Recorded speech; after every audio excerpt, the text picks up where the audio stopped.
Olá, tudo bom? Doutora Patrícia Alonso, advogada com ênfase em violência doméstica contra a criança e contra a mulher. E agora estamos desenvolvendo um trabalho muito sério em relação às garantias, aos direitos humanos aqui no Brasil em relação às mães e aos filhos.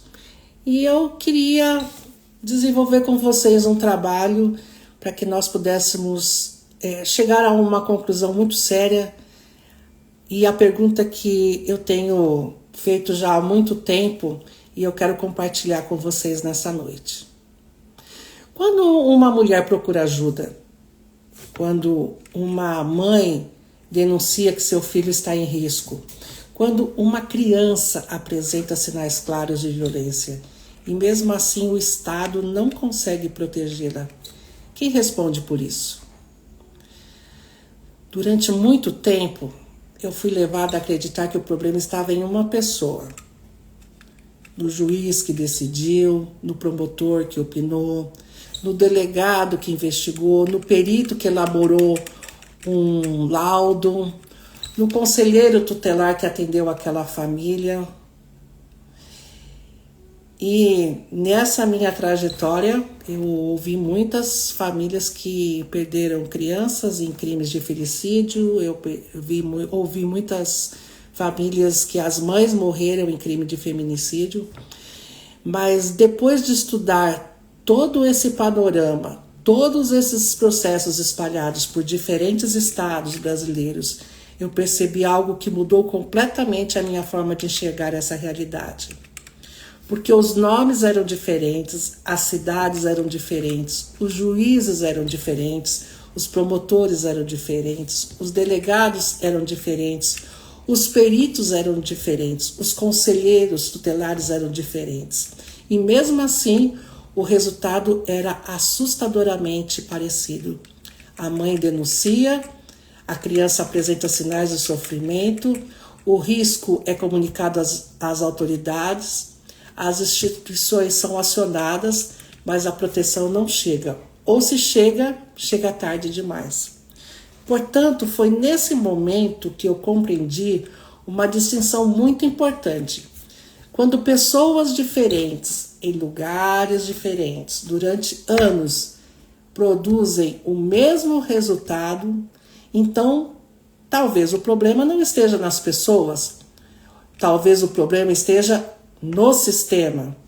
E essa conclusão que eu estou chegando muda completamente o debate, porque deixa de ser uma discussão sobre culpados individuais e passa a ser uma discussão sobre responsabilidade do próprio Estado, a União, o Brasil. Pouca gente sabe, mas existe um princípio fundamental no direito internacional dos direitos humanos chamado dever de devida diligência. Esse princípio estabelece que o Estado não pode ser um simples espectador da violência. Ele possui deveres jurídicos e esses deveres são muito claros. E vamos ver quais são esses deveres? Primeiro dever. O primeiro dever é prevenir. Quando existe um risco conhecido, o Estado deve agir antes que a violência aconteça. Segundo dever do Estado é de investigar.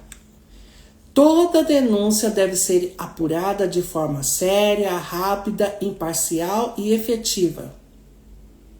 O terceiro dever do Estado é punir, porque nenhuma sociedade combate a violência convivendo com a impunidade. E o quarto dever do Estado é reparar. Quando o Estado falha, ele deve reconhecer essa falha, reparar as vítimas e adotar medidas para impedir que outras famílias não passem pela mesma dor. Esses deveres não nasceram de uma boa intenção. Elas decorrem da Constituição da República e elas decorrem da proteção integral da criança e do adolescente. E muito mais, decorrem dos compromissos internacionais assumidos pelo Brasil perante a comunidade internacional.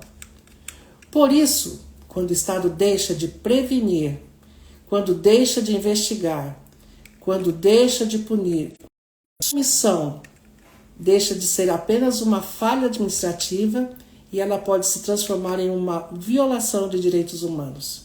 E aí, isso muda completamente a situação, porque o agressor continua responsável pelo crime que praticou, mas o Estado também pode responder quando deixa de cumprir o dever que somente ele podia fazer, o dever de proteger. É exatamente por isso que eu acredito que precisamos mudar a forma como discutimos esses casos de violência doméstica.